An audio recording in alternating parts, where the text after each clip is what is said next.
काल संध्याकाळी 4 वाजे दरम्यान महाराष्ट्र सायबरकडून प्रगती नावाचं जे अभियान चालू जात आहे त्याच्या अनुषंगाने काही हॉटस्पॉट मोबाईल नंबर्स आणि त्याचे काही लोकेशन्स आमचे सायबर पोलीस स्टेशनला प्राप्त होते. त्या अनुषंगाने सायबर पोलीस स्टेशनचे PI श्री पाटील आणि श्री जाधव यांनी त्याच्यावर वर्कआउट केलं आणि त्या वर्कआउटमध्ये असं निष्पन्न झालं की काही ठिकाणी नवी मुंबई पोलीस आयुक्तालयातील महापी या ठिकाणी 3 नंबर्स इंटरकनेक्टेड आहे आणि त्यांचे कॉलिंग होत आहे.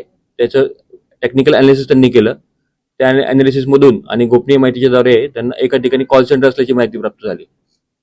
त्या अनुषंगाने काल तिथं त्यांनी रेड केली. त्या रेडमध्ये असं निष्पन्न झालं की व्हेकल इन्शुरन्सच्या नावाखाली फेक कॉल सेंटर चालवलं जायचं आणि त्या अनुषंगाने लोकांना फसवलं जायचं.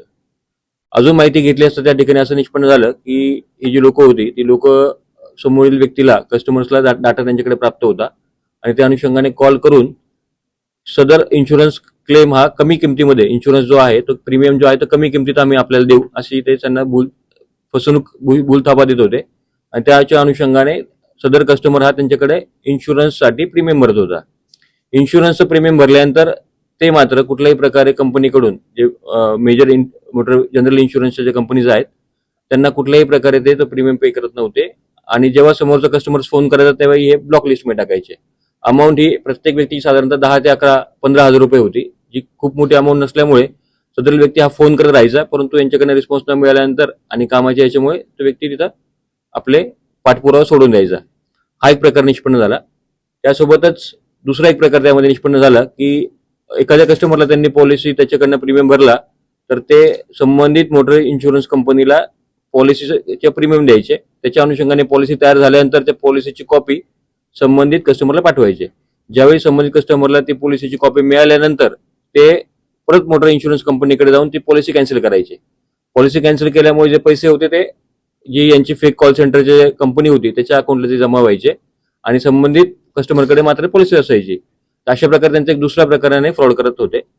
या सगळ्या तपासामध्ये आपल्याला असं दिसून आलं की जे मोबाईल नंबर तिथं मिळाले साधारणतः आपल्याला 26 त्या ठिकाणी मोबाईल फोन्स आपण जप्त केले. त्याच्यावर एकूण 145 तक्रारी प्राथमिक जी माहिती काढली आपण त्याच्यात निष्पन्न झालेल्या आहेत. त्या ठिकाणी आपण एकूण 3 आरोपी अटक केले, ज्यामध्ये प्रसाद तोडणकर, फैयाज नासिर आणि वैभव इंगळे हे तिघं होते आणि त्या ठिकाणाहून साधारण 26 मोबाईल फोन, 27 कॉम्प्युटर्स, त्याचे हार्ड डिस्क आणि 5 लॅपटॉप असं जप्त करण्यात आलेलं आहे. यामध्ये आरोपी जे होते ते 3ही आरोपी अटक करण्यात आलेले आहेत आणि इतर 32 एजंट्स जे ज्याच्यामध्ये ज्यांच्या थ्रू कॉल होत होते तर त्यांनाही आपण नोटीस दिलेल्या आहेत. अजून चौकशी चालू आहे. पण जी माहिती काढली त्याच्यामध्ये साधारणतः 14,28,121 रुपयांची ती 145 तक्रारींमध्ये अमाऊंट दिसून आलेली आहे. अजून चौकशी करतोय. आता चौकशीमध्ये आपण सर्वांना नोटीस दिलेल्या आहेत आणि जे एजंट आहेत त्यांचा त्यामध्ये गुन्ह्यामध्ये त्यांचा सहभाग किती आहे हे बघून त्या अनुषंगाने पुढील कारवाई केली जाईल. बोगस कॉल सेंटर आपल्याला म्हणता येईल कारण त्याच्याने अनुषंगाने फसवणूकच होत होती, त्याच्यामुळे आपल्याला बोगस म्हणायला हरकत नाही. पण 3 आरोपींना आतापर्यंत अटक केलेली आहे, ज्यामध्ये प्रसाद तोडणकर, फैयाज नासिर आणि वैभव इंगळे तिघं आहेत आणि 32 आरोपींना नोटीस दिलेली आहे. हे जे 3 आरोपी आहेत किंवा इथले लाईफ डील आणि AI ओशन एंटरप्राइजेस ज्या कंपनीच्या नावावर चालू होतं त्यातले जे मालक आहेत याच्यावर जे माहिती घेतली असता अद्यापर्यंत त्यांच्यावर कुठलाही गुन्हा दाखल असल्याचं निष्पन्न झाला नाही.